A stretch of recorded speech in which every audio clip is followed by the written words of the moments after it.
praise His name for all the goodness that He has given us. And let's pray. Lord, maraming salamat po sa umagang ito na dinalay ko po kami dito. Sa Church Lord God ng Ayos, Mag-Iwasay. We are ready to worship you, Lord. We magnify your name. We worship you and we lift your name. We adore you, Lord. Panginoon, lumalapit kami sa inyo. Alam namin marami kaming mga pagkukulang. Lumalapit kami sa inyo, Lord, dahil kailangan natin kami sa aming buhay. Lord God, I pray na isip niyo po ang aming puso at isipan. Inaamin po namin na nagkamali kami sa lahat ng aming mga kasalanan. I pray na patawaran niyo po kami. I pray ang aming mga kapatid na wala pa dito. I pray, Lord God, na patuloy niyo po silang mag-bless. Ingatan niyo po sila at patuloy niyo po sila dito, Lord.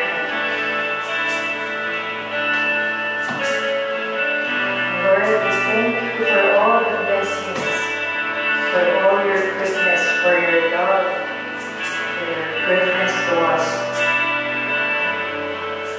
Maraming salamat, Lord. Lord, we surrender to you our everything. And as we worship you this morning, kayo lamang po ang makita sa buhay ng bawat isa. Sa pakikinig natin ng salita, Lord, ay marami kaming matutunan. Sa pakikinig nito, Lord, ay malaman namin ang katotohanan na nagagaling sa inyo. Thank you for sustaining all our needs. We bless your name. We praise you in the highest. Kantahin po namin itong kantang ito with all our hearts. Let's sing heart of worship.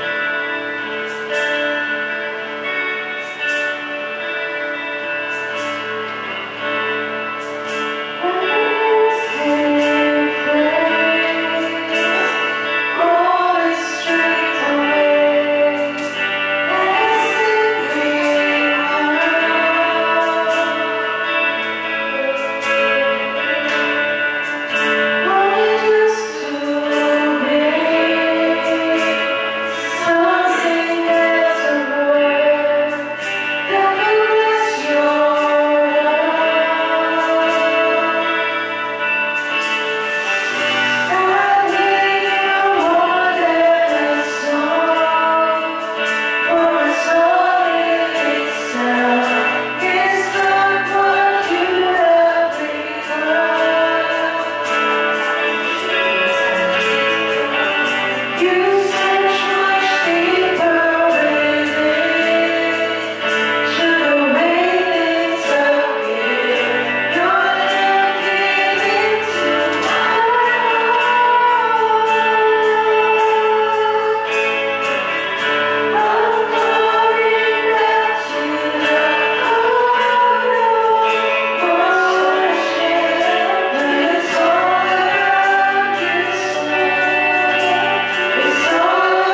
Who will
He will never fail. Say once again.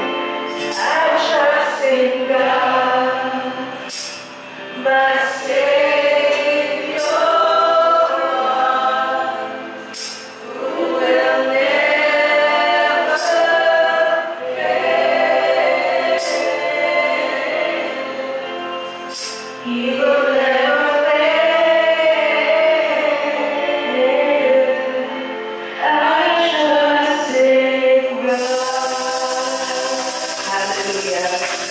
Maraming salamat po kami sa oras sa inyong pagbulihan. We praise and we magnify your name this morning. In Jesus' name we pray. Amen and amen. Relax po kayo po natin. And now, as we welcome one another, let's sing welcome to the family. Kamayan po natin ang bawat isa.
Hello, good morning, church. Morning. Ganda umaga po sa inyo lahat. Napakaganda napakasarap ng panahon natin ngayon, ano? Napakalamig kung nararamdaman pa nyo yung lamig. So, namnamin nyo na dahil mawawalan tayo. So, narito tayo upang magpuri at magpasalamat sa kabulihan natin Panginoon sa araw-araw, sa buong taon. So, kung sino man po yung gusto magpasalamat sa ating Panginoon ay welcome po na magsalita. Alam ko na lahat tayo ay maraming mga pagpapala.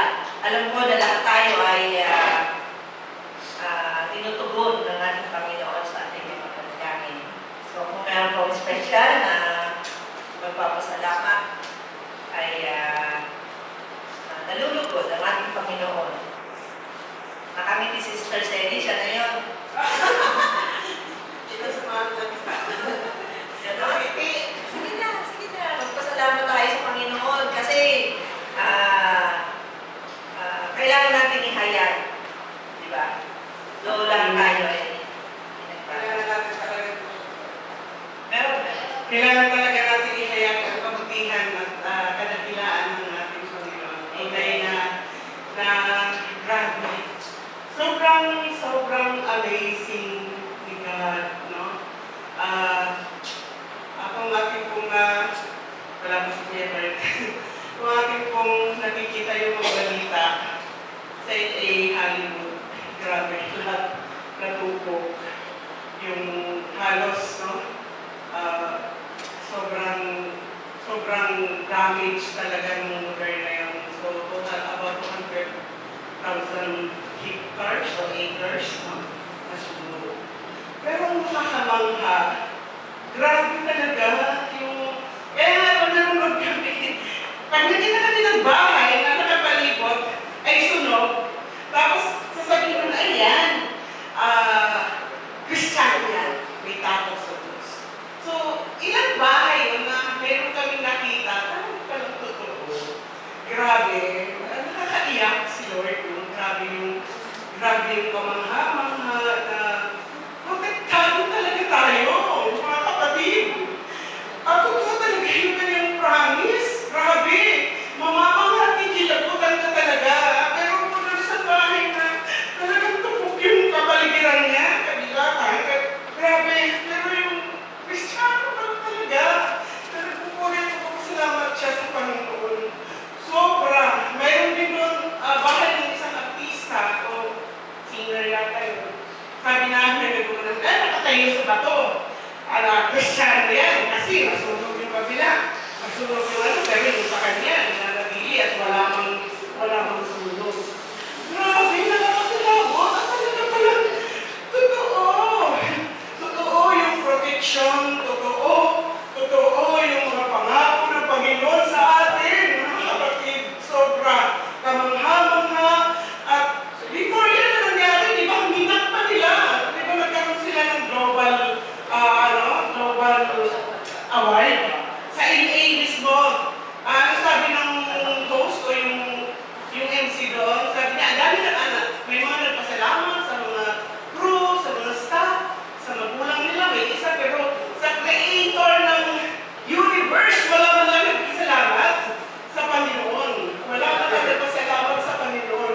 After 2 days, grabe yung nangyari, no? So we cannot be, talaga hindi natin pwedeng umaksaka. Talagang totoo ang kanyang salita, ang kanyang kapangyarihan na nagpo-protect sa mga anak niya.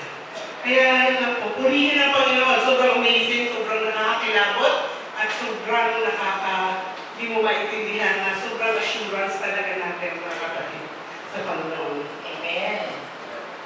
Totoo po yun na hindi nasusukat sa ating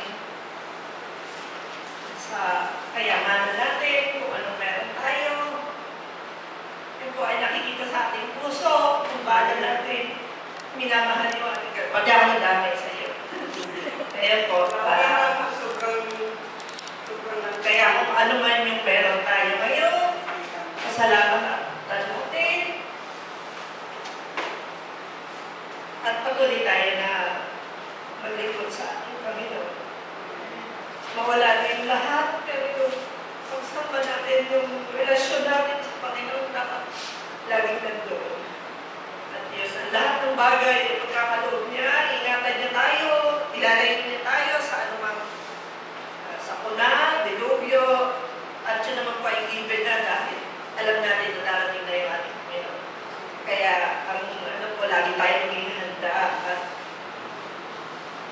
yun lang po, magsanisip tayo ng salita. Sige po, kung wala na, siguro tayo ay lumuko. Sanisipin po natin ang Panginoon, yung ating puso,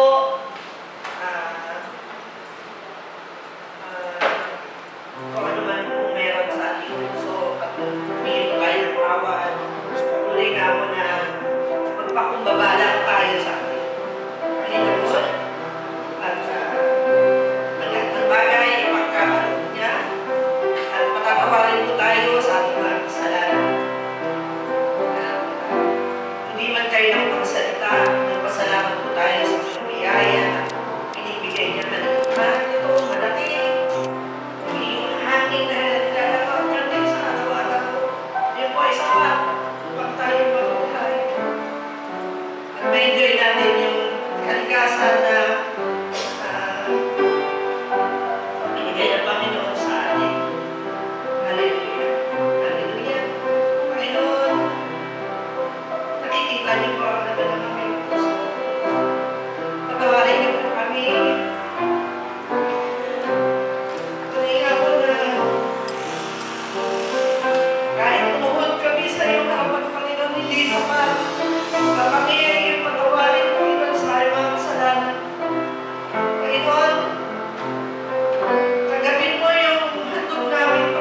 kami, nagkukulang, Panginoon, ang lahat na binibigay sa iyo.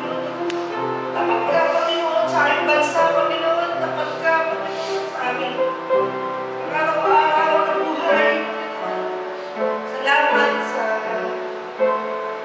magandang buhay na pinagkakaloob niyo. Magabal kami sa lahat sa mga material na bagay. Pinupunan mo po ito ng mga bagay na ang aming pamilya ay iniingatan mo yung Panginoon. Salamat po. Sa umaga nito, Panginoon, maging ang magdadala ng iyong mensahe na namin po. Tukuban niyo siya ng iyong banal na Espiritu. Maranasan namin ang iyong kabutihan, ang iyong pagmamahal sa amin sa pamamagitan ng iyong salita. Maranasan namin na ikaw ay buhay, ikaw ay nandyan sa aming tabi, Panginoon. Salamat, Panginoon, sa mga kapatiran na patuloy na pupunta dito, Panginoon, hindi nagsasawa upang makasama ka namin sa araw na ito, Panginoon, na kami ay sumumba sa iyo, sa Espiritu at pagmamahalan, Panginoon. Salamat, Panginoon. Patawad sa lahat ng bagay na aming nagagawa na hindi ka natutugod sa iyo, Panginoon. At sa umaga nito, maging ang mga wala dito, Panginoon, na natin po ingatan niyo sila, Panginoon. Kataguin niyo ang kanilang mga pangangailangan at kataguin niyo ang kanilang mga puso na sila, Panginoon, ay magkaroon ng oras, Panginoon, sa iyo, sumumba, Panginoon, magdasal, at hindi sa anumang kamunduhan, Panginoon, na gawain, Panginoon. Ikaw lang, Panginoon. Ikaw lang ang aming mahalin, paglingkuran, Panginoon, sa araw na ito, Panginoon. Salamat, Panginoon, na gawin mo aming mataas na papulit, pagsama, Panginoon, na may papulit pa sa salamat, kasama ng iyong banal na Espiritu, sa pangalan ni Jesus. Amen.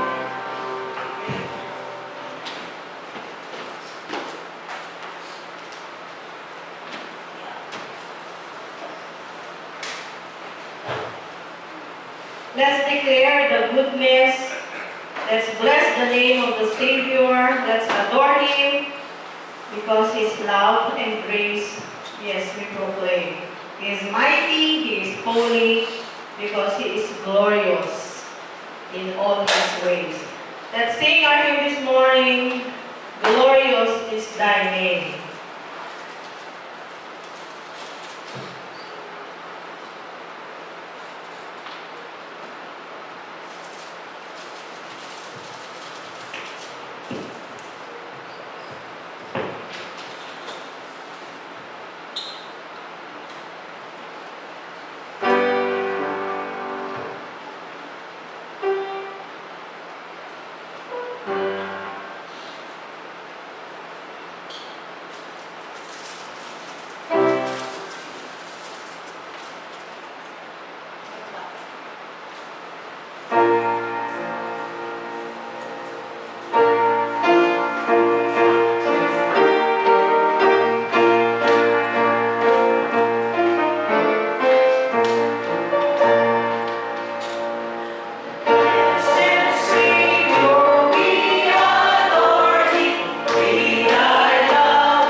Good morning po. Morning! Kamusta naman po tayo sa maliit na panahon? That is good. It's good, truly po, no? Magaling po ang ating Panginoon. Sige po, tayo po lahat ay tumayo at buksan po natin yung ating mga Bibles sa 1 Corinthians chapter 12, verses 12 to 31 po. Medyo mahaba na po siya, pero ayun po natin. Mabilis na po po ako. Pagbabasa po natin. Sige po. ESV po. Nagagamitin po. Nabi po dito sa 1 Corinthians chapter 12 verses 12 to 31. For just as the body is one, has many members and all members of the body, though many are one body, so it is with Christ, for in one Spirit we were all baptized into one body, Jews or Greeks, slaves or free, and all were made to drink of one Spirit. For the body does not consist of one member, but of many. If the foot should not say, because I am not a head, I do not belong to the body, that would not make it any less part of the body. And if the ear says, because I am not an eye, I do not belong to the body, that I would not make it any less part of the body. If the whole body were an eye, where would the sense of hearing? If the whole body were an ear, where would be the sense of smell? But as it is, God arranged the members in the body, each one of them as He chooses. If all were a single member, where would the body be? As it is, there are many parts, yet one body. Verse 21. The eye cannot say to the hand, I have no need of you, nor again to the head, to the feet, I have no need of you. On the contrary, the parts of the body that seems to be weaker are indispensable, and on those parts of the body that we think less honorable, we bestow the great honor.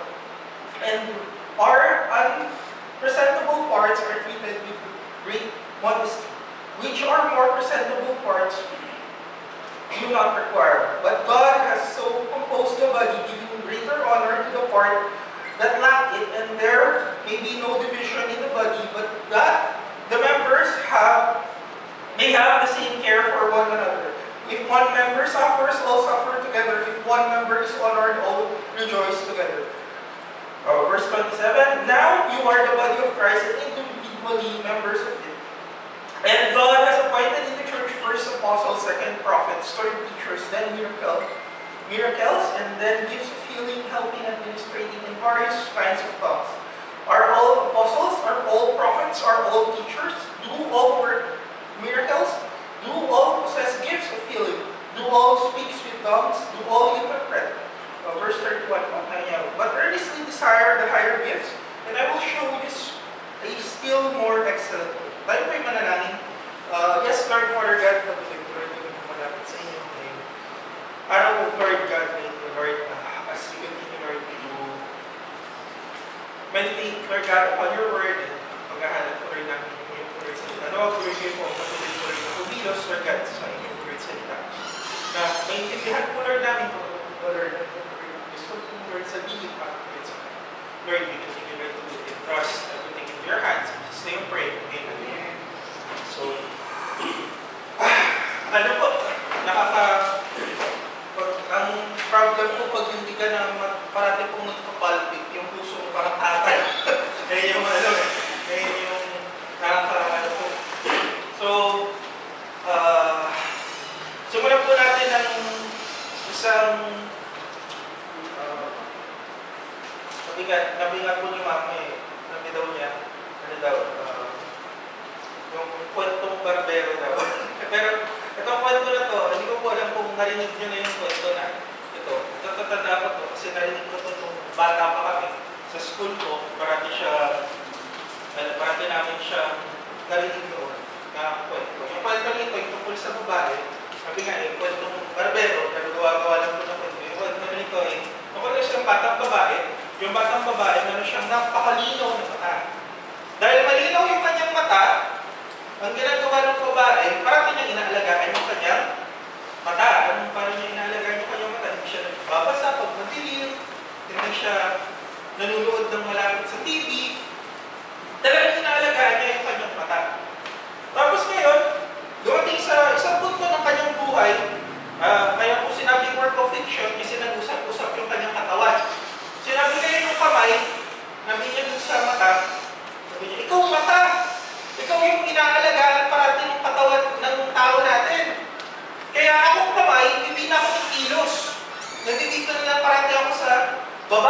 hindi na ako tataas, hindi na ako kilos. Sabi nung kamay dun sa mata.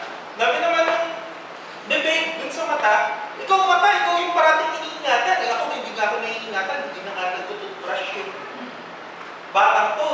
Basta yung mata niya, maingat. Wala, hindi niya ako, pinapabayaan lang niya ako.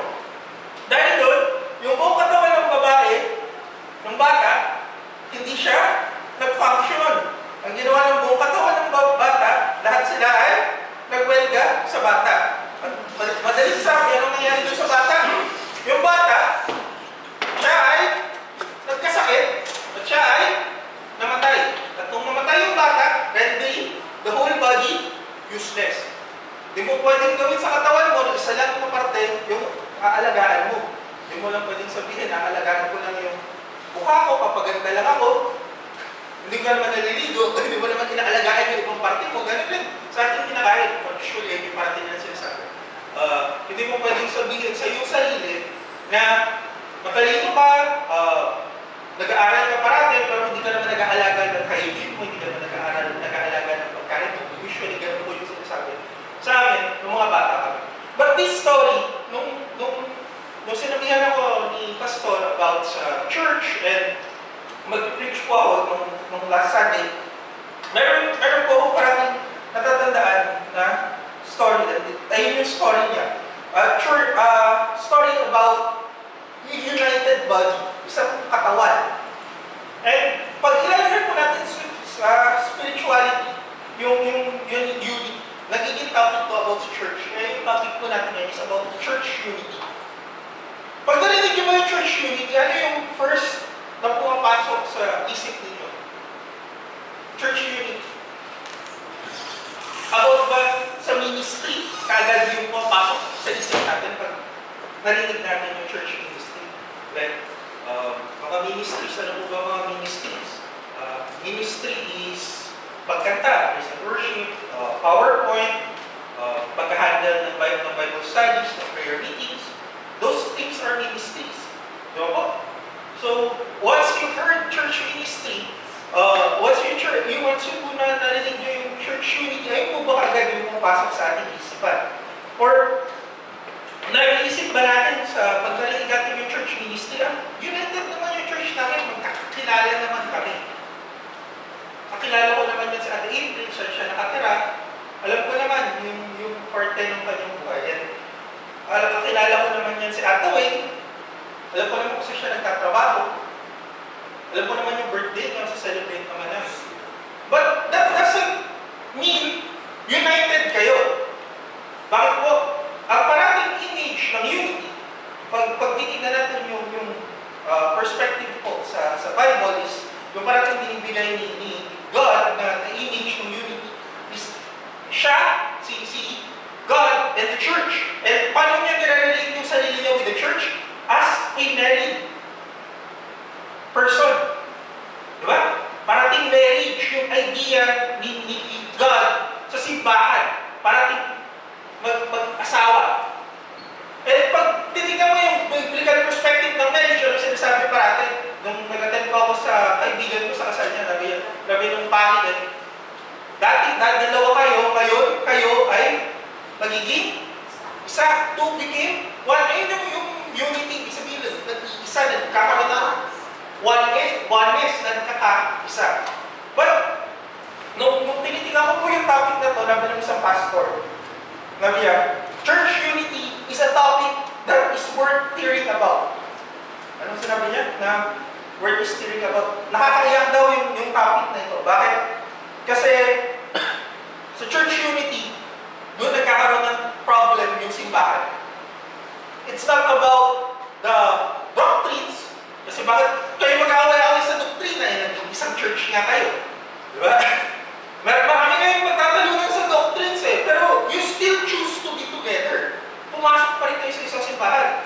And, naman niya, it's not about yung mga secondary things na nasa loob ng church na nagkakaroon ng disagreements.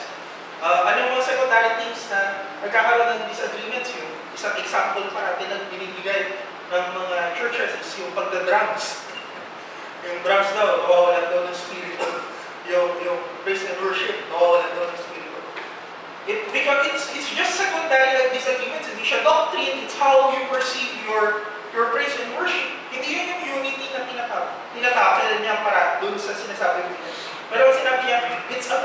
the simple daily things that you are doing as a church? United ba kayo sa loob ng simbahan sa mga simpleng bagay na ginagawa ninyo?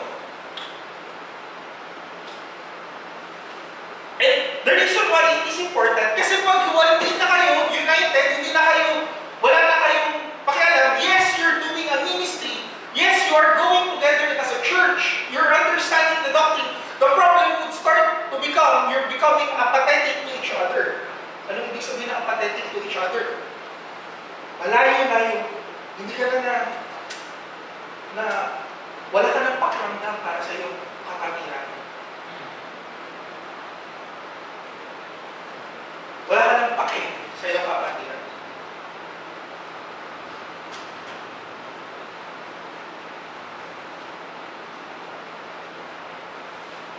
So, I want to ask this question.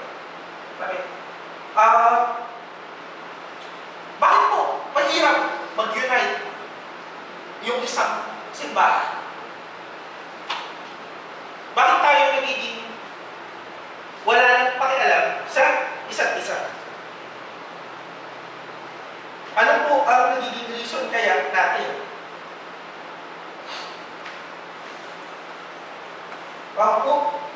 Gusto ko po malaman, ano yung reason at bakit tayo nagkakaroon ng ganong klaseng feeling. So, yung pag-aaralan po natin is about that. And yung first part, nung pag-uusapan po natin, dito po yung sinabi niya, the meaning of unity qualifies or states of the state of not being multiple. One is the condition of harmony. Isahan na, linear, yung natin, na walang deviation, walang changes ng kahit ano pong pagkakaiba. Isa lang yung purpose ninyo. Ano ba yung purpose ng church? Pagdating po sa church ninyo. Yeah. So, yung unang topic natin is the reality of unity sa loob ng simbahan. So, pagpapasahin natin yung first part po nung ating binasa. Sabi niya dito sa 1 Corinthians 12, verses 12 to 13 po. Meron siyang very important na pinaano po dito eh. Yung realidad nung bakit ka naging united sa Panginoon. And ay sa loob po ng simbahan, bakit tayo naging united. And dito po, sinabi niya dito na kung papasahin natin, sa verse 12 po, and all members of the body, though many, are one body, so it is with Christ. So bakit tayo naging isa? Dahil kay Kristo. For, dito po sa verse 13, for in one spirit we are baptized into one body, Jews or Greeks, slaves or free, and all were meant to drink in one spirit. Important, madidivide po itong reality of unity sa tatlong parts. Yung first part po na ito is our unity in Christ redefine us. Ano ba yung, bakit ba tayo naging church? First and foremost, bakit ka naging simbahan? Di ba? Ano yung common natin? Anong commonality natin sa loob ng church? Di ba po? Kaming dalawa ni Mama, pwede namin sabihin na nagsimba ko sa Livingstone Christian Baptist Church. So, medyo naramdaman ko bigla yung ticket. Pero, pwede ko sabihin yun, nagsisimba ko sa Livingstone Christian Baptist Church. So, isang church kami ni Mama. Ano yung reason kung bakit ko siya, dahil nanay ko lang po ba siya, kaya ako nag-church dito? No, the reason kung bakit ako nag-church kasi nakilala ko si Christ. Ayun yung important, ayun yung bagay, the common denominator of the church. Ano common denominator ng simbahan? Si Kristo. Kaya po sinasabi niya dito sa verse 12 to 13, nabi niya, may naging common denominator sila. At yung naging common denominator nila, si Christ. And because of that common denominator, nag-redefine sila. Ibig sabihin ng nag-redefine. Nag-iba yung kanila pagkatao, yung pagkakilala sa kanila. And with this, nung nag-iba yung pagkakilala sa kanila, dapat yung idea is that they not, dahil iba na, dahil naging iba na yung pagkatao nila, meron na silang common denominator, dapat mas madali na sila mag-blend. Dapat mas madali na po sila maging isa. Mag-join together as one body of Christ. But in reality, kung babasahin po natin yung Bible, yung early church, mayroong problem about unity. Sige ko pa-next. Yung early church, nagkaroon sila ng quarrels sa unity. And kung babasahin natin, ito yung example lang po sa mga letters ni Paul na pinapadala po. And these were the quarrels na nagkaroon sila. Yung first quarrel na, marami silang quarrels ng time na yun eh. Pero ito po yung isang quarrel nila. Paul reproves the Corinthians for their quarreling and divisions. Yung Corinthians po, kung babasahin nyo yung nagiging topic nila doon, is nagkakaroon na sila ng pagalingan. Yung mga pastors nila, parang sinasabong na nila yung mga pastors nila. And it causes the church to tremble. Tapos nagkakaroon na rin ng ibang doctrines na pumapasok sa loob ng churches. That's why they are starting to be divided. And si Paul, nagagalit siya bakit nagkakaroon na division sa loob ng church. Tapos pagdating sa pangalawa, Paul warns the Galatians against the dangers of rivalries and divisions. Nagkakaroon ng divisions, nahahati yung church nila. Tapos yung pangatlo po na Paul instructs the Colossians to forgive each other. Yung church, hindi nagpapatawad sa isa't isa. Tapos pagdating po dun sa pangapat po na Paul rebukes Peter. Bakit anong ginawa ni Peter? Si Peter naging hypocrite. Alam pagiging hypocrite po ni Peter? Ayaw niyang makisama pag may mga Hudyo, mga Hudyong nandun sa loob ng simbahan, ayaw ni Peter makisama sa mga gentil. So parang sinasabi niya madumi. Nagkakaroon pa rin siya ng ganong klaseng thinking. Kasi nahihiya siya, baka ano sasabihin sa kanya ng mga Jew. It's a topic na early churches po, kahit si Peter, kahit yung ibang mga yung pagkakas ko medyo iba yung pakiramdam sa loob. So, pero yung away ng church, hindi lang siya nagpapakita sa today na standard natin. Pati yung first points pa pala, yung mga unang churches, kung saan yung conversion nila, tsaka yung pagbago ng Panginoon sa kanila ay grabe. Meron silang mga discontentment at tsaka nagkakaroon sila ng chaos. Kaya si Paul, parating niyang sinasabi sa mga verses po na ito, parating niyang sinasabi na kailangan mong tandaan na redefine na kayo. Hindi na kayo Hudyo, hindi na kayo Gentil, hindi na kayo Alipin, hindi na kayo slave. Sino nang may-ari sa inyo? Si Jesus Christ na. You are under one master. Kaya sinabi, na-redefine. Iba na yung pagkatao mo.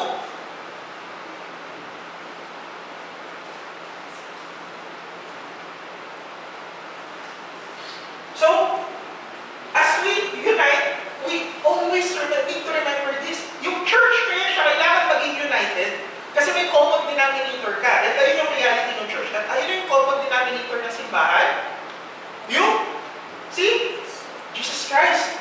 Kaya ka dapat magkaroon ng pakialam sa katabi mo dahil kay Jesus Christ. Bakit mo kailangan tumulong sa church sa kanyang gawain? Dahil kay Jesus Christ. Ayun yung definition mo na.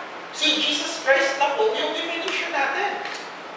Hindi na ikaw, hindi na kung sino ba, yung napag-aralan mo, yung pagka-Englisher mo, hindi na po yun. Ang definition po parati ay kung sino na yung tinanggap natin. It exceeds all. Si Jesus Christ po. Yung pinaka-common denominator na natin. We are now bounded in Christ. In what spirit? Alam mo po, mahirap kasi we came from different backgrounds eh. Si Jesus Christ yung magiging common denominator, one common denominator lang Jesus Christ. Alam mo, nakasundo na kayo. But that's the reality of it. With this, once mo na-understand natin na unity natin kay Christ, that's the reason kung bakit kayo magkaroon ng common denominator. Kailangan yung maging united as a church. Yung next po na mangyayari is that dahil magiging united kayo, meron pang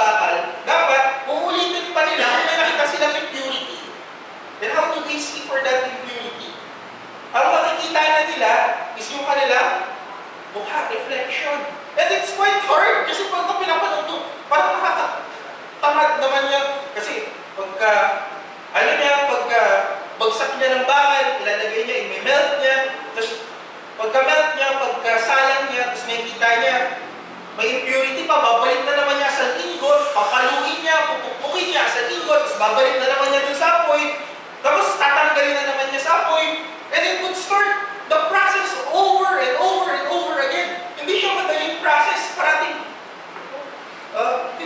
paikot-ikot yung process niya. And when I was watching this, doon ko naintindihan yung ibig sabihin ng pag-refine. Anong ibig sabihin ng pag sinabi mo fine, maayos ka na. You're so fine, maayos ka tignan, maayos ka. Pag pag-refine, pinapaayos ka ulit. It's a process na magiging maayos ka ulit. And when the church is to be united, pag yung church po ay magkakakaisa, doon nagkakaroon ng refinement yung simbahan. Anong ibig sabihin ng refinement? Tayo po ay nagpapalakasan sa isa't isa. Doon po tayo kumikilos. And the scripture tells us that Jesus, di ba katulad po kanina nung sinabi ko, sino na yung nag-define sa'yo? Si Jesus Christ. He bore your sins. Dinala niya yung kasalanan mo. Kaya dapat may pakialam sa iyong kapatiran kasi si Jesus Christ yung common denominator natin. And because of that, yung pagtuk niya po kasi ng kasalanan natin, it's personal and ganoon po sa buong simbahan. And without it, kung hindi mo yung iisipin sa iyong sarili na, si Jesus Christ pala yung, sa akin, yung nag-save sa akin. Siya pala yung, siya pala yung reason kung bakit ako nandito ngayon. Hindi mo siya magagawang i-apply. Yung nawala yung word sa isip mo. Pero hindi mo siya magagawang ilagay sa iyong sarili. Hindi mo i-apply. Parang isuot yung term na gusto ko sabihin is not something na parang nilalagay mo na siya sa ointment. But talagang ilalagay mo siya sa loob-looban para siyang gamot na you need to take it every day and you need to understand na si Christ na pala yung may-ari ng buhay mo. Kasi in truth po, unity, nabi nga po ba kanina dun sa topic, pinakita ko sa Merriam-Webster, in one accord. In one accord. Dapat isa lang yung pagkakaintindihan ninyo. Patupating ko po kayo, mahirap maging united sa loob ng simbahan. Bakit? Kasi lahat po tayo may kanya-kanyang personal goals, may kanya-kanya tayong personal objectives, kanya-kanya po tayong iniisip, kanya-kanya tayong bayarin na gusto kong mabayaran to. Diba? To be honest, without Christ, hindi tayo lahat dito magiging magkakaibigan. Kasi marami po tayong iba-ibang gusto sa buhay. Baka mamaya, sige, meron lang kami mga common factors na magkakaibigan kami. But in reality, kung wala si Christ, mahirap lahat yung i-grasp. And kaya yung nakakapag-define sa atin as united together as one, kaya ka na-refine, kasi you need to think about your brothers and your sisters. Kung wala mo si Kristo na parating mong araw-araw siyang ginadigest, tapos makita mo yung kapatiran mo sa loob ng simbahan, tapos makita mo yung kapatiran mo na bigla lang tumakbo at sinabi sa'yo, sis, may ano pa ba dyan? Tandaan mo po nung Friday, sinabi sa akin yung mga, anak, si Ate Balik, tumakbo daw kina Tita Wilma, kina Tita Oya. Mama, si Ate Balik talaga, nakakakiya na. Minsan, sasabihin mo, Lord, Lord, yung kailangan pang gawin para sa kanya, pero parating sinasabi ni Mama anak, mahirap kasi alawin siya kaagad Kahit ano lang binigay ni Lord na, kahit ano lang salita na binigay mo sa kanya, tinawoo lang niya na tinawoo Noong una ko talaga nang narinig ko yun, parang, sabi ko, parang, ano ba yung flare up ba yung isip ko? Kaya naman po sa akin. Pero natandaan ko bigla, wait, di ba ganito rin ako? Mga moments na walang-wala ako. Kanina ba ako tumatakbo dapat? Sometimes, Hindi man, pero may tinatakbuhan ka rin. And when you remember na tayong lahat, tinakbuhan natin lahat, kung kailangan natin na tulong, lahat ng tinakbuhan natin si Kristo, mahirap kang sabihin sa iyong kapatiran na mas mabuti ako kaysa sa'yo. Wala ka dun sa standing na yun. Ang magiging standing mo parati kung ano yung ginawa ni Kristo sa krus. And those things would refine you. Like a fire, iaalab ka, imimelt ka through and through. And if you are united with the church, if your church is united with each other, marirealize mo na hindi ka lang pala ikaw yung nagdadala ng burdens sa buhay. Hindi lang pala ikaw yung may pasan-pasan na problema. Hindi lang pala ikaw yung may iniiyak everyday kay Lord. Kaya nga tayo nagkakaroon ng prayer meetings, kaya nga tayo nagkakaroon ng prayer request. Bakit? Kasi ang sinabi ng Panginoon, we need to carry each other's burden. If we are united as one body, then you are going to carry your brothers and sisters sa burden niya. Not just physical na burden niya, hindi lang spirit, hindi lang burden niya sa spirito. Kundi kahit yung mga prayers na bagay, yung mga bagay na pag nagkaroon ng sakit, handa kang pumunta para sa kanya. Pag may namatayan, handa kang magkaroon ng magluksa para sa kanila. It would refine you. It would make you someone as a better person for Christ. Kasi you would start to carry each other's burden.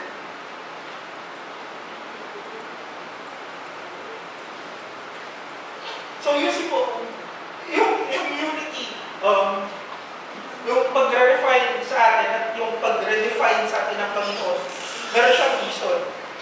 And those reasons are very important. And yung pinaka-important na part, once you were redefined kung sino ka, and you were refined, naging iba ka ng tao, naging katulad ka na ni Christ, yung important na part po ng simbahan, our unity in the church would exalt the name of Christ. Sabi po sa John 13:35 na yan, but this is all people will know that you are my disciples if you love each other. Kanina yung binigay yung discussion na yun, doon lang po ba sa mga lindudon, sa lahat ng maniwala sa Kanya. Paano malalaman ng mundo na tayo ay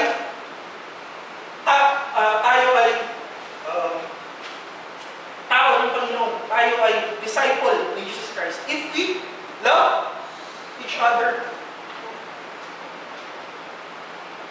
If you love and if you care for one another. If the church is united, then it would reflect kung ano ba yung gusto ng Panginoon. In this image, Christ was envisioning the group of believers that would care for each other. And they would form a servant-like attitude. Kasi nga, so pag-redefine po kanina, di ba? Together na redefine kayo, nagiging katulad kayo nung gumagawa sa inyo si Christ, yung nagiging katulad niyo sa church. So dahil doon, yung reflection ni Christ is a servant-like attitude. And a servant-like attitude is a very, very difficult ugali. Nung tumatanda ako, na-realize ko na mahirap pala maging servant-like. Bakit? Kasi may kanya-kanya pride. Ako may gusto ako sa buhay ko.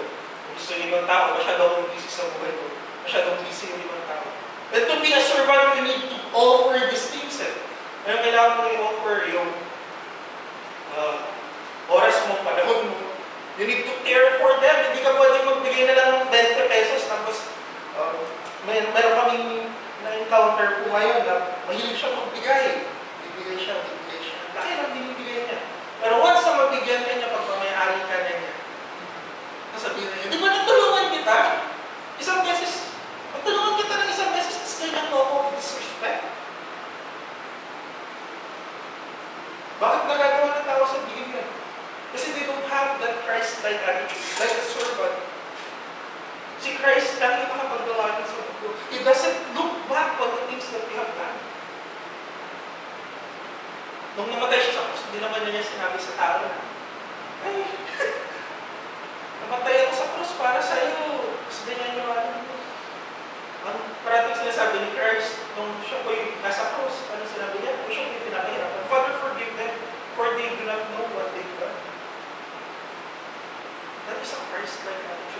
servant-like attitude under Christ. At ayun po, yung sinasabi ni Christ, ayun yung nai-envision niya, that the church would be united to be a servant-like for Him.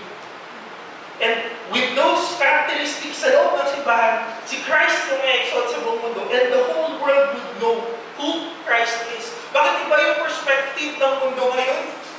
As a Christian, kasi the church is not united. Bakit iba yung perspective nila pagdating sa pagtulong, sa pagganito? Bakit ganito yung mga Kristiyano ngayon? Because the church is not united. And I'm not just talking about yung church po natin, but I'm talking about the whole body of Christ. Kasi tandaan po natin, isang pagkakamali lang ng isang miyembro ng simbahan, ang parating maapektuhan, hindi naman yung church mo. Kundi, yung pinapakilala natin. Sino ba yung pinapakilala mo? Si Yesu Cristo. That's why the church needs to be united. Kaya kailangan natin magkaisa. Na, yung pagkakaisa natin, i-exalt natin yung pangalan ng Panginoon. So, ayun po yung reality ng unity.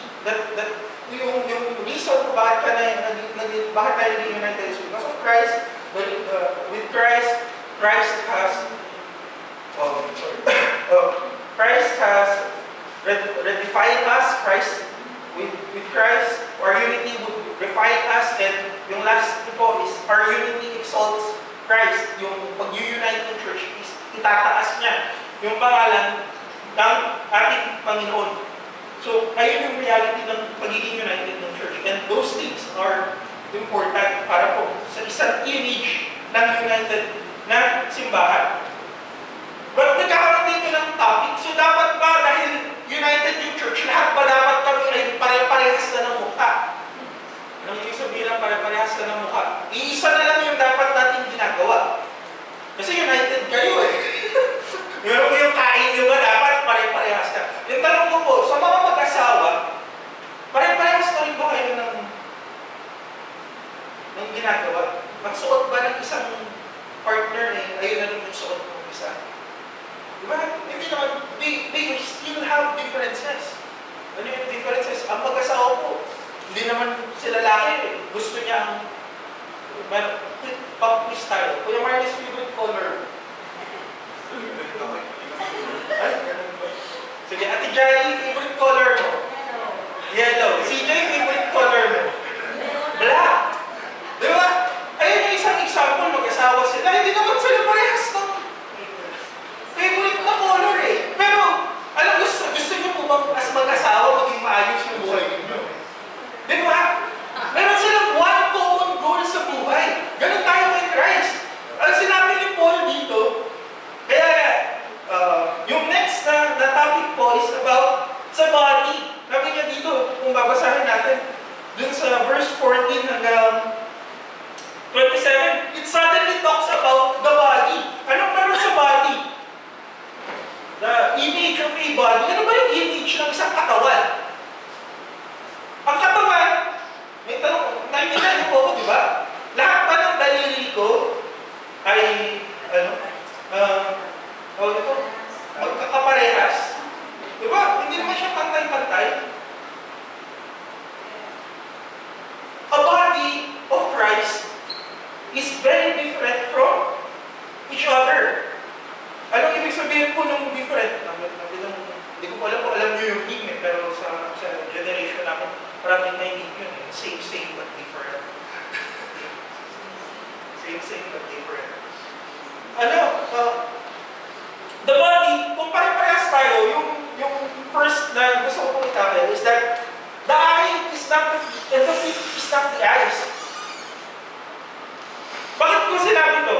Kasi yung Diyos natin, alam niya na kahit one yung goal natin, one yung pagiging isa ng church, united yung church, alam niya that there are differences inside the church. Ano yung differences na iba sa churches? Pag babalikan po natin yung pinag-aaralan natin sa Sunday School, ano yung pinag-aaralan natin sa Sunday School? The gifts of the Holy Spirit. Lahat pa tayo parang-parehas ng sagot doon sa gifts of the Holy Spirit. Di ba hindi po? Magkakaiba tayo ng gusto, magkakaiba tayo ng ma-receive the gift sa Panginoon. And that's something that is worth celebrating. Kasi kung mahirap po lahat tayo dito ay mata.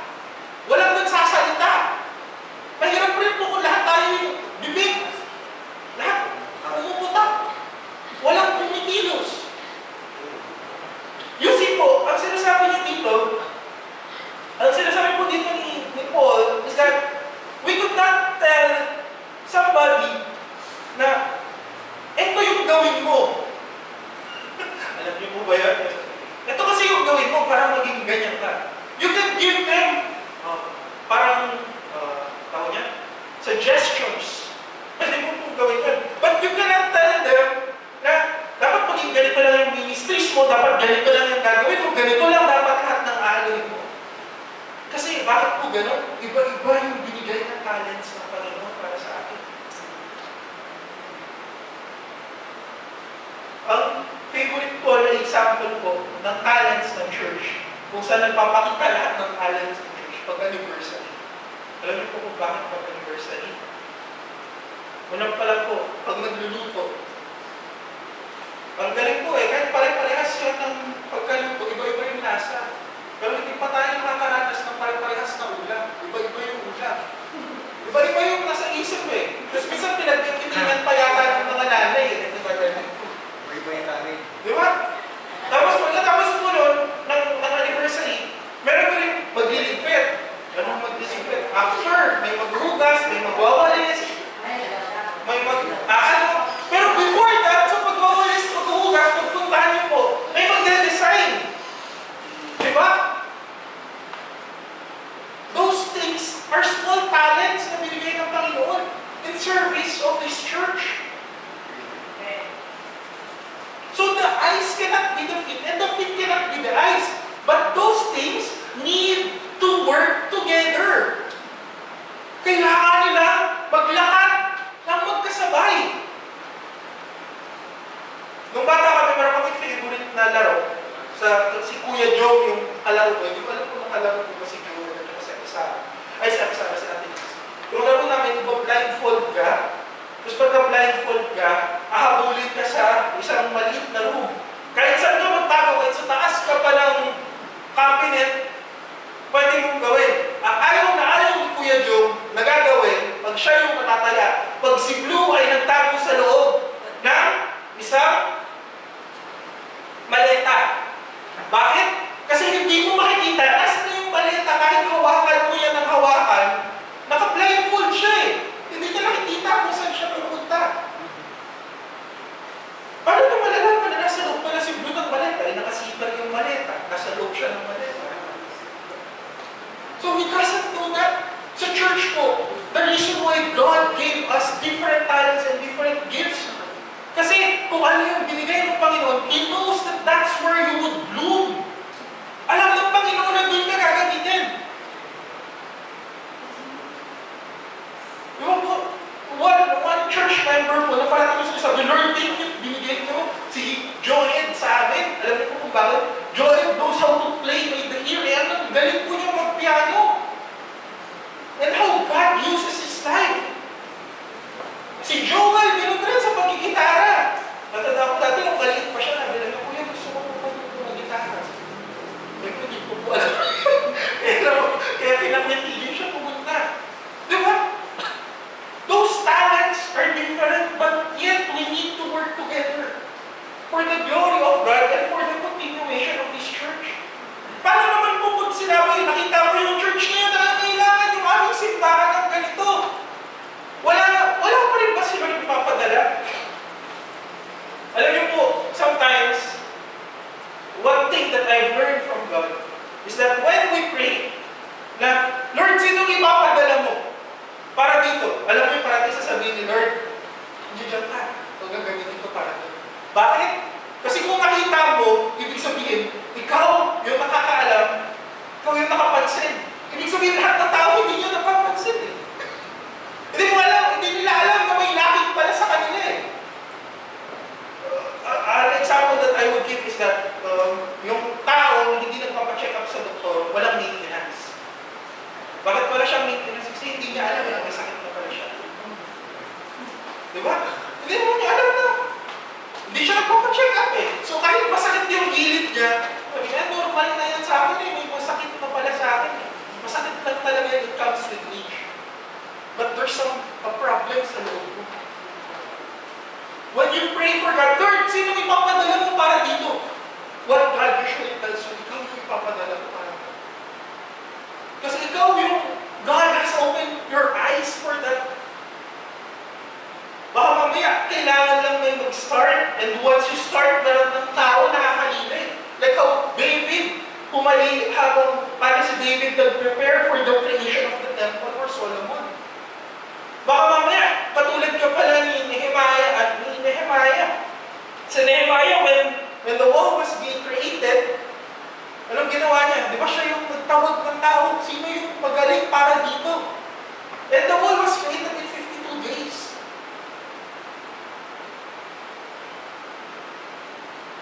You see po, iba-iba tayo ng talents.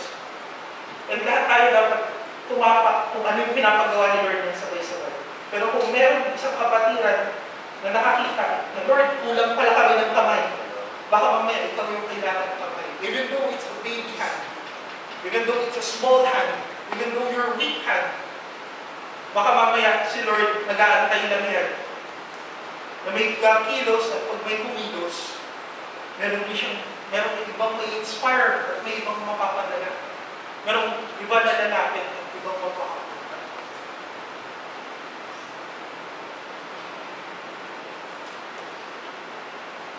The image of the body, even the weakest part of the body, it would cost you so much. Even the weakest part is very important. Pinakamahinang parte ng katawan ni Kristo sa loob ng simbahan. Pag mawala yan, sinasabi ko sa inyo, mararamdaman mo. Kahit sabihin nyo sa kapatiran, yung kapatid na to kasi ang kulit-kulit kayo, ganyan. And I tell you, sometimes they are the sharpener of the church. Sometimes it's a wake-up call ng simbahan. Bakit kasi nakapasok yan sa loob ng simbahan natin? Bakit wala lang ganito? Bakit umalis na si ganito? Bakit hindi lang kumikilos si ganito? Bakit ganyan na si ganyan, si ganon? We like to see things, but we do not understand na kahit yung mga maliliit na bagay, just like what Paul has said here, kahit yung mga maliliit na bagay ay importante sa katawan. And those little things, they are still a part of the body. Alam niyo po, kay Paul, one of the characters sa Bible na masasabi mo talaga, siya yung weak sa Bible. Hindi ko po alam kung kakilala niyo si John Mark. John Mark. Nagsulat po ng Mark. I forgot his name. But Mark John Mark. Ang story nun is that ayaw ni Paul sa kanya. Ayaw ni Paul. Bakit ayaw ni Paul? Kasi makulit, hindi marunong, hindi nakakalitin mo. Anong ginawa yung pinadali na kay Barnabas? Pero alam niyo po kung ano nangyari kay sa bagay. Nagkaroon ng book sa Bible. I forgot the book of that Bible, the book sa Bible. Kung saan niya sinabi. He said to me, ipadala mo sa akin yung batang to. Kasi kailangan ko siya yung magsusulat para sa akin. And because of him, the book of Mark was created. Alam niyo po kung bakit important yung book of Mark? Kung gusto mong magturo sa bata, talagang super detailed na kwento na talagang pwede ka makapag-express, makapag-anime. Use the book of Mark. Bakit? Kasi yung book of Mark, pag babasahin mo siya, para siyang nagkikwento ng bata. And through his witness, that book was created. And until now, ginagamit pa rin natin siya. You see, even the weakest part of the body of Christ, important. Kailangan mo siya i-cater. Kahit bago, kahit sabihin mo, ang tagal na, pero hindi pa rin tumatanda, hindi pa rin nagpapagamit. We still need to cater to them, for they are still important. And yung mahirap po na part na sinabi dito ni Paul is this. Sabi niya, if one member suffers, all suffer together. And if one member is honored, all rejoice together. Bakit po sinabi ko mahirap? Kung yung weakest member ng church nag-fall, parating sasabihin, okay na yan. Hindi ayaw naman niya kung ano eh. But still, you are liable for that member. He's still your brothers. He's still your sister. Kaya nga po tayo united. But there is honor. Taling po na sa last part, all, if one member is honored, all rejoice together. So anong ibig sabihin ng kung siya po, from being weakest to have grown into the glory of Christ, to So sabi ko po sa inyo, lahat po kayo makukuha para sa Kanya. And we have all experienced that. So let us remember na yung body, the image of a body, yes, we are united, pero may ibang binigay na talents yung Panginoon para sa atin. And even though may weak parts, they still are important po para sa katawan ng Panginoon. So yung third point po. Yung third point po is oneness does not mean sameness. So verse 27 to 31, it talks about the different gifts na binigay nga po ng ating Panginoon. But ito yung gusto kong tandaan po natin. God distribute gifts and calling according to His pleasure.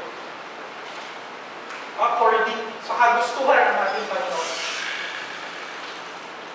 And yung kagustuhan po niya, hindi yung kagustuhan ni Pastor, hindi yung kagustuhan ni Tita Nova, hindi yung kagustuhan ni Ate April, hindi yung kagustuhan ng kahit sino. Gusto po yun ng ating Panginoon.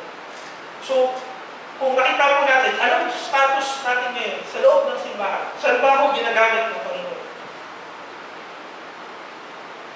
Ginagamit ko dyan kasi yun yung kagustuhan ng Panginoon. Gusto ko po yung sinabi ni Joel last Sunday. Ano pa yung gusto mong maidagdag sa'yo? Kaya rin yung sinabi ni Paul sa verse 31, but earnestly desire the higher gifts, I will show you still more excellently. No? Kahit nandiyan ka na, meron nang binigay sa'yo si Lord na meron ka ng gift about these things, baka mamaya mas may kaya ka pag gawin. Hindi lang pala isa yung facet mo, 2, 3. Multi-talented ka pala. Pray for those things. Because yung magbibigay po ng regalo ay ang Panginoon. The one who harnesses your talent, kung ginagamit mo sa Panginoon, yung Diyos pa rin po yung magpapaharness. So if you feel like wala naman ako Lord lahat ng tao dito sa loob ng simbahan parang talented. Lord, anong gagawin ko Lord? Wala naman akong ginagawa dito sa church na to. Then pray. Kung feeling mo na, okay na ako Lord dito na lang ako Lord, nakaupo na lang ako Lord. Pray. Kasi maraming gawain sa loob ng church. While I was doing this teaching, natanda pa yung kasi naging topic ulit siya naging hot topic ulit siya lalo. Natandaan ko yung dalawang bata, actually tatlo pa rin. I remember 3 kids na binigay ng Panginoon sa buhay ko. And parang ngayon ako. Hindi ko po anak yun, pero tinuruan ko po sila. Yung first was Rose, and his 5 siblings. Parang ko yung kwento. Si Rose is, kasi bata pa ako, hindi ko alam kung ano gagawin ko. Sa Centennial po nun, tapos nung aalis sila papunta ng Bicol, nung sinabi niya sa akin, Kuya, pigilan ko si Papa kasi aalis ko na papunta ng Bicol. What would I do? Ano alam ko? So, umalis na siya. Tapos si Madel, when his dad she told me nung namatay yung mother niya, Kuya, hinihintay ka na nung namatay si Mama. Nasa isip ko. Ano yung gagawin ko? What should I do? Bata pa naman ako, hindi ko naman alam yung number mo.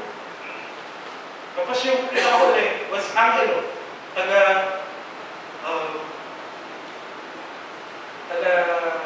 Makabling.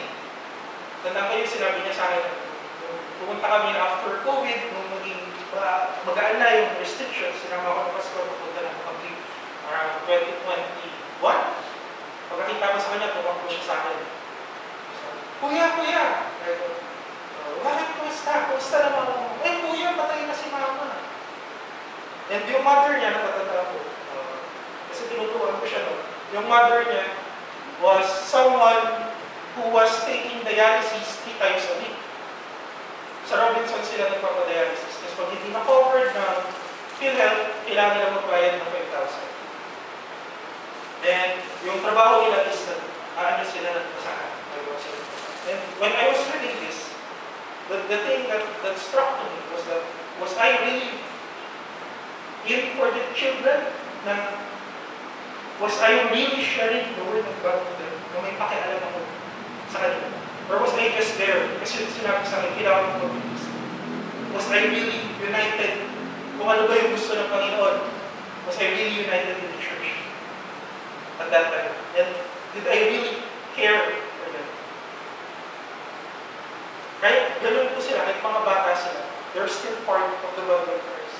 Nung time na naturuan mo, mag-share ka, and yet, sa akin, para po sa akin, I didn't care enough for them when they were calling for help. And those things are the things that I missed when we spoke.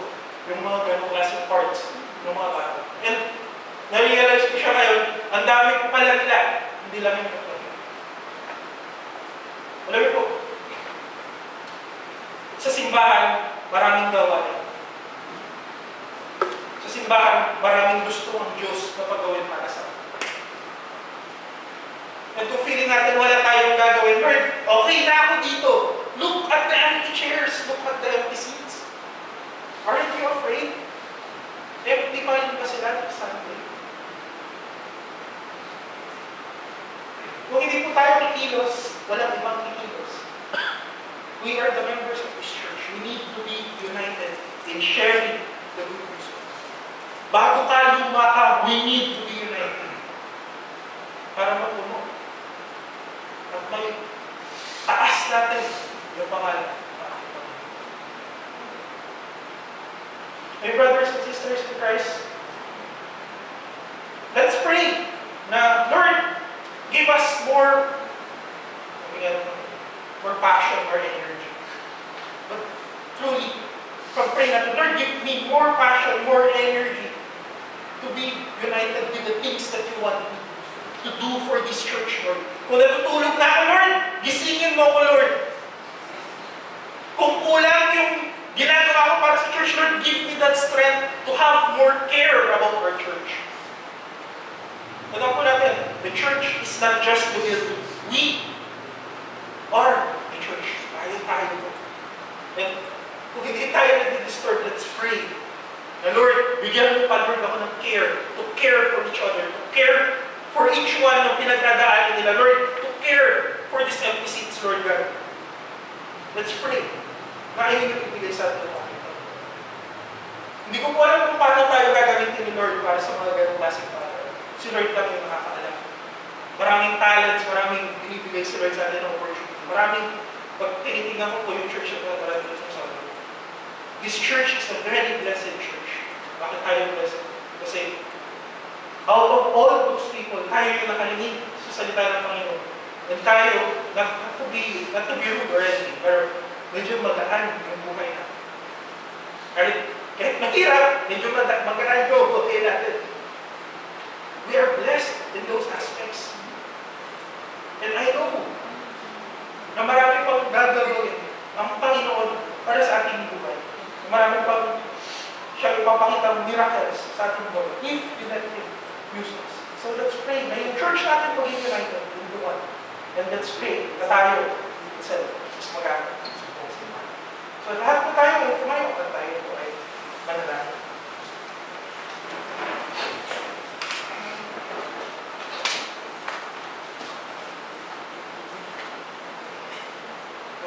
Lord, ngayong araw po Lord, Lord, para po sa aming Lord sa ibahan. Lord, nakikita niyo po Lord yun. Puso po Lord namin. Sa panahon po Lord yan po. Kaya nakikita niyo po Lord yun. Yung status po Lord namin. Lord, kung ano man po Lord, yung plano niyo Lord God para po Lord sa amin. This church, Lord, ngayon po Lord 2025, kayo po Lord nawa patuloy Lord magpakita sa amin that meron po Lord kayong beautiful plan para po Lord, para po Lord sa simbahan niyo. Lord, continue Lord to use us, Lord God.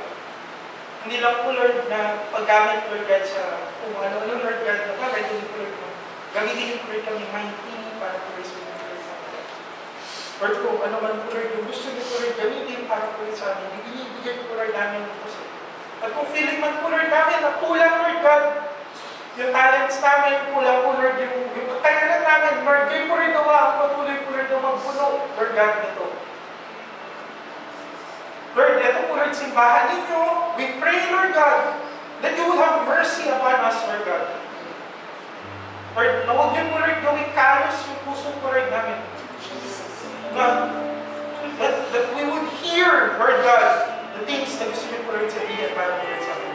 That we would not be kalos, Lord God, of the things, Lord God, na pinapagawa niyo, Lord God. Lord, for we know, Lord God, that you can use this church mightily, for we have seen it. Lord God, kung paano niyo po, Lord, ginamit itong church, Lord. And Lord, if we are sleeping right now, isipin niyo po, Lord, kami.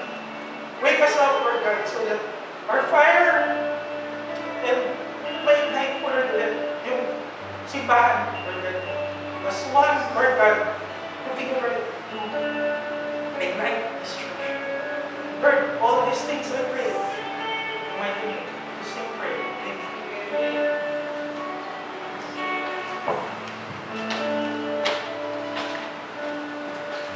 Praise. Maybe that I'm not there and you sing a response, heart of worship.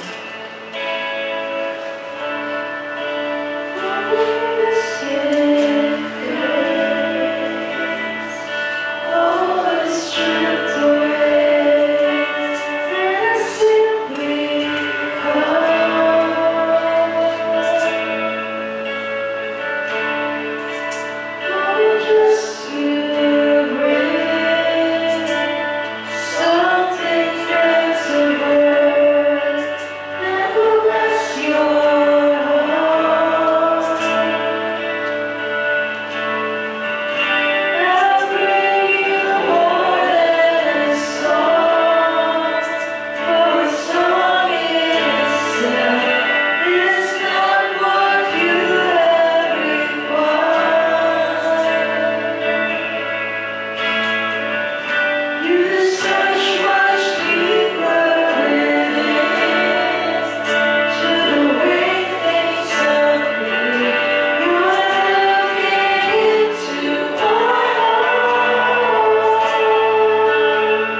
thank you for everything. I know that this life, hindi na po para sa akin ito, Panginoon. And I surrender my everything to you, my life. And I pray, Lord God, na magamit niyo po ako. Sabi po, Lord God, na nandito, Lord God, kailangan po ang makita namin sa lahat ng bagay, sa lahat ng aming gagawin, Lord God. I pray, Lord God, na gamitin niyo po ang bawat isa. That we long for you, na kailangan po ang kailanganin namin. Naisin namin ang inyong presensya sa araw-araw. We entrust to you everything, Lord God. Our life, our everything. Binabalik po namin ang lahat-lahat sa inyo. In Jesus' name we pray.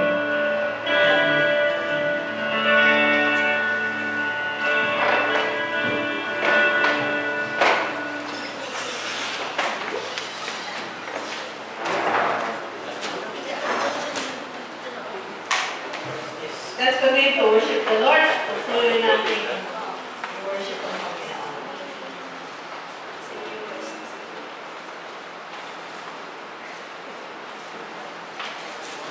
Let's worship Him. Tapos balik natin ang ating mga kaloob sa Kanya.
Amen. Praise God.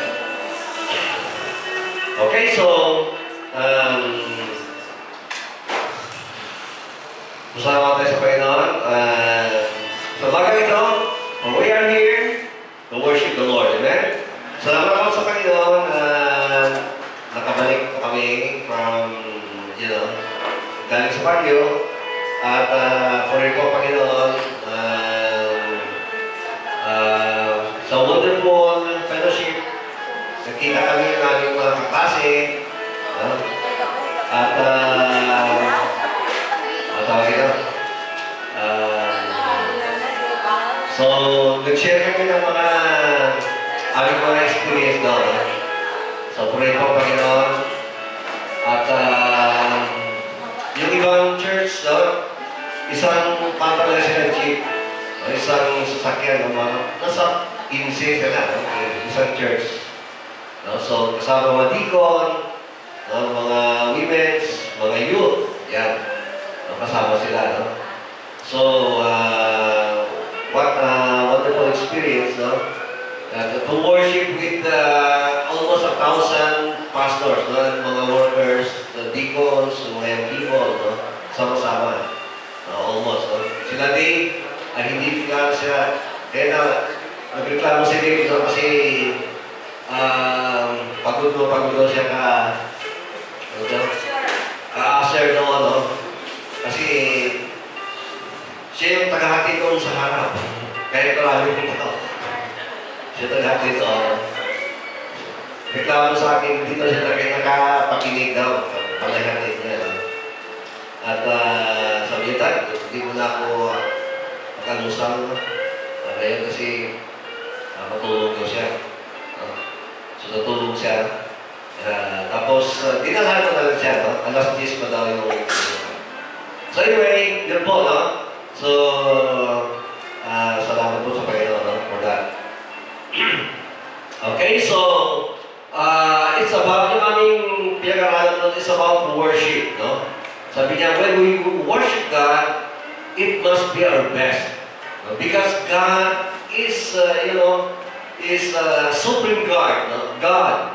So we must have to worship Him with our best. Kasi sabi niya, less than our best, He is not deserved, not our best. Sa ating worship. Okay, so yun po. At tapos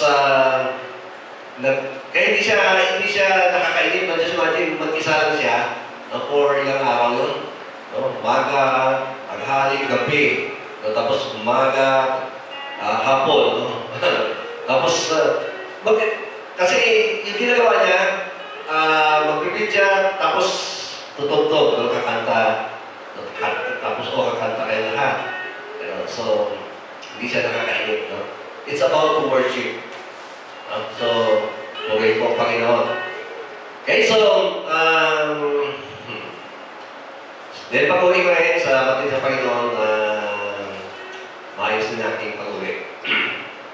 So, posible dapat kasama kami ni Dave, si TJ, no? Tatlo kami.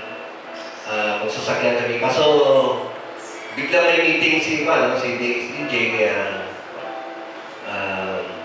wala, no? Okay, so anyway, sa ating mga announcement, meron tayong birthday? Happy birthday, no?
Kasalanan, patungo mo, Panginoon, sa buhay, kawalagan, Panginoon. At pagbigay mo sa Kanya, Panginoon, ng kabiyak, Panginoon, na kasama niya, Panginoon, sa ministry, Panginoon. And Lord, I pray you continue to use them mightily for your glory. In Jesus' name, Amen. Amen. Okay, so, Tuesday, mayroon na wedding. Alright, no? Ano yan? At then, church, yung church wedding ba yan? Or yung pangalawang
Salamat kayo sa 36 na years na namin kasama.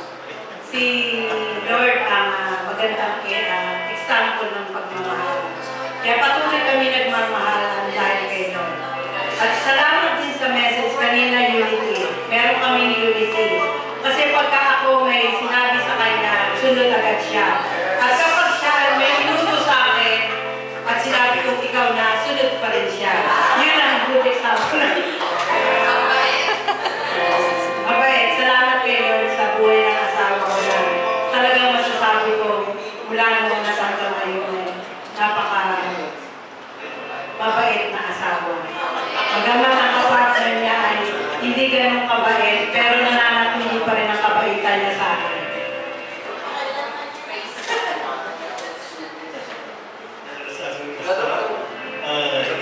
Hindi rin nagsisi. Kaya salamat sa Panginoon. Ito yun. Ganda na message si Jess. Thank you sa Lord sa mensahe Jess. Yung hindi ka lang napakaganda sa tahanan, lalo sa mag-asawa.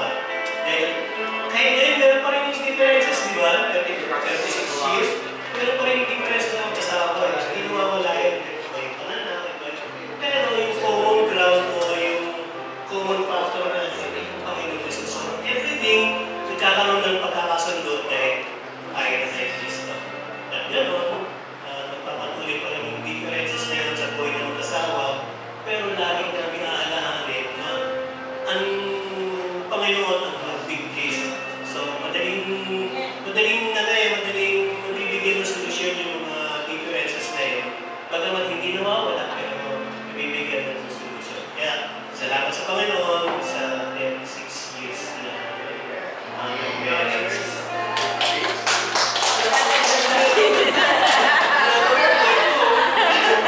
Nilalagdag lang ako. Salamat sa Panginoon din sa buhay ng mga anak ko. Salamat sa pagmamahal nila sa amin. Wala hanggang pasasalamat kay Lord sa mga anak ko, sa mga lugar ko na talagang sobra yung pagmamahal nila sa amin. Talagang tuwing Sunday, talagang kahit may mga karamdaman sila, pinipilit nila maging kumpleto kami pag Sunday at sama-sama kami nagdadalagin ng Sunday. Salamat talaga sa buhay mo. Sa pagmamahal nila sobra sa aming mga magulang. Wala hanggang pasasalamat kay Lord ang ibinabalik ko dahil sa kanila, sa pagmamahal at pagre-respeto nila sa aming dahil. Amen.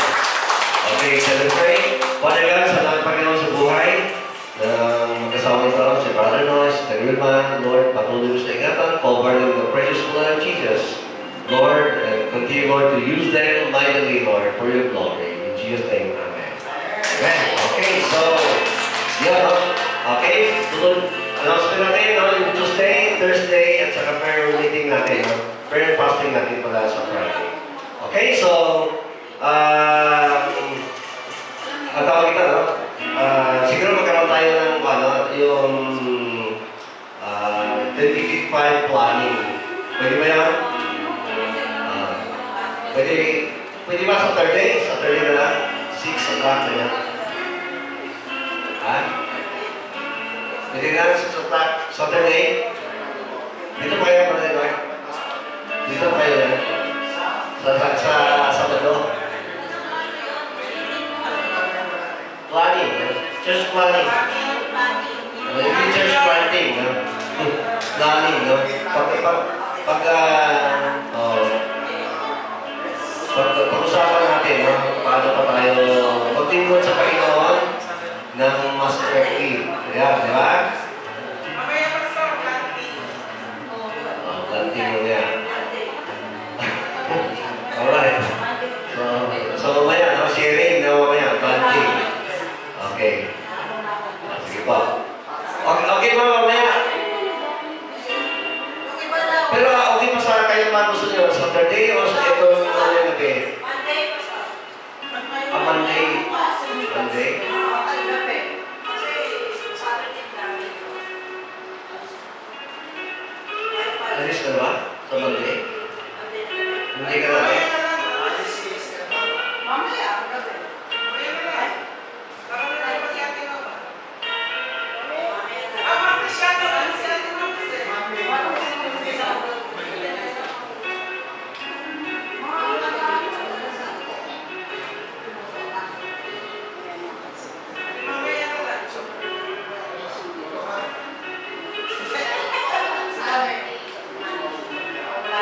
Okay?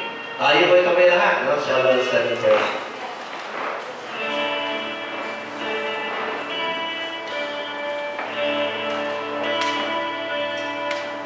May the Lord God, the grace of the Lord Jesus Christ, and man fellowship, the Holy Spirit, be with you both now and forever.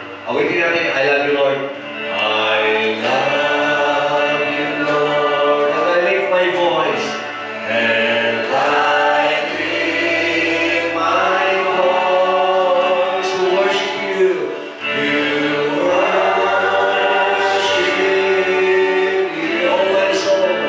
Oh my soul, rejoice. Take joy, my King. Take joy, my King, in what you hear. In what you hear. Let it be sweet. Let it be a sweet, sweet sound in your ear. Amen. God bless you. And we love you. We love the Lord.